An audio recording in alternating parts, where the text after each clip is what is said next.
cachaça. E por que tá carregando o time da minha? Ei, meu filho, você deve brincar, o meio de campo rio. A família dele. Ladrão Tavares! Eita, vai aqui pega. Tavares já tá com uns 30 minutos de campo, já apoiou. Tavares, você já tá cansado. Aí joga 10. E agora, Petinho, e agora? Perdeu de novo. É vergonha, Petinho. Chama o X, é Petinha! O X passado dentro do velho. Vai jogar. Ele não, também tá uma merda, viu? Tavares! Tavares! Ninguém quer botar velocidade no meio, não sabe que não faz. O Dedé fala lombreta.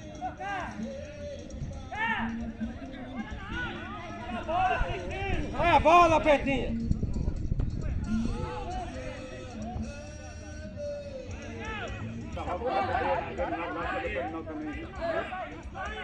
Derrotamos de novo.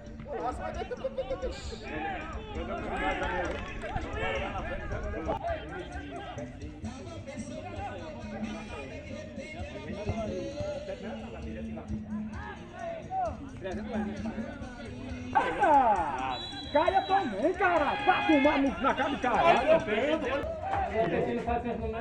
Valeu! Escantei! Defesa da porra do goleiro. O que botou o time neguinho.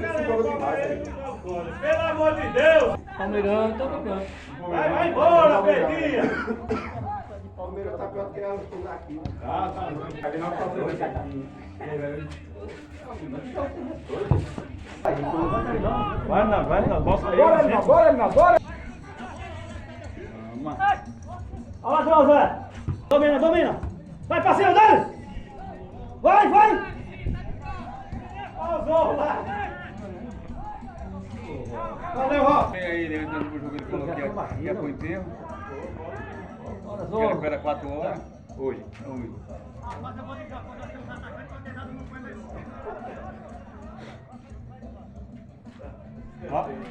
Escantei, negão! Mesmo jeito no treino, não faz gol de ninguém não, pô.